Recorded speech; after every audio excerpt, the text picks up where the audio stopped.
अस्सलाम वालेकुम। मैं मुंशी मिटवार बाबाला मौजू कलाम सिजो भरंदे टाव न कयो इहो लहंदे कहिड़ो कंदो। इहो शहर हुयो त उन जे लाइ ॿियनि सां बि मिलणो हो पवंदो। सिजो भरंदे टाव न कयो इहो लहंदे कहिड़ो कंदो। इहो शहर हुयो त उन जे लाइ ॿियनि सां बि मिलणो हो पवंदो। प्यार थियो इक़रार थियो पोइ प्यार खां दिलि डिॼे छो थी। प्यार थियो इक़रार थियो पोइ प्यार खां दिलि डिॼे छो थी। प्यार बि हद खां वधीक रिश्तो मुश्किल आहे हूंदो। सिज भरंदे टाव न कयो इहो लहंदे कहिड़ो कंदो। इहो शहर हुयो त उन जे लाइ ॿियनि सां बि मिलणो हो पवंदो।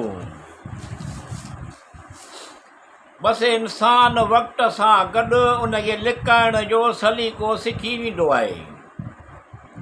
बसि इंसान वक़्त सां गॾु उन्हनि खे लिकाइण जो सलीक़ो सिखी वेंदो आहे। परदेसीअ जे प्यास ते ख़्वाब जे अहिड़े ख़्याल ते भरवसो कोन आहे कंदो। सिजो भरंदे टाव न कयो इहो लहंदे कहिड़ो कंदो। इहो शहर हुयो त उन जे लाइ ॿियनि सां बि मिलणो हो पवंदो।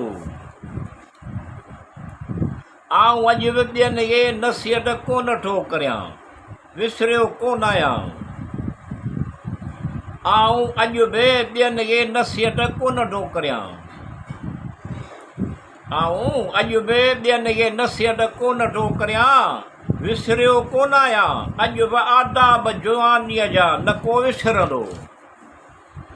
सिज भरंदे टाव न कयो उहो लहंदे कहिड़ो कंदो। इहो शहर हुयो उन जे लाइ ॿियनि सां बि मिलणो हो पवंदो।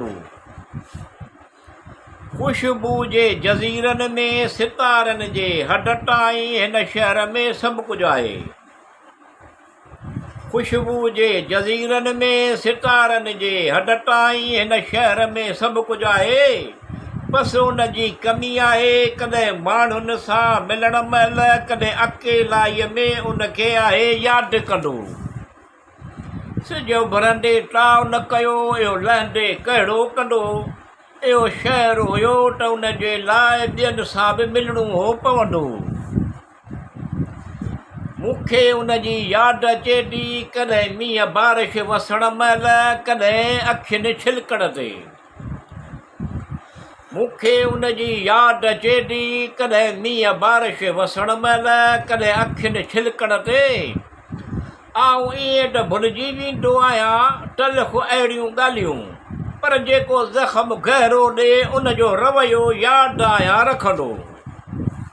सिजो भरंदे टाव न कयो इहो लहंदे कहिड़ो कंदो। इहो शहर हुयो त उन जे लाइ ॿियनि सां बि मिलणो हो पवंदो।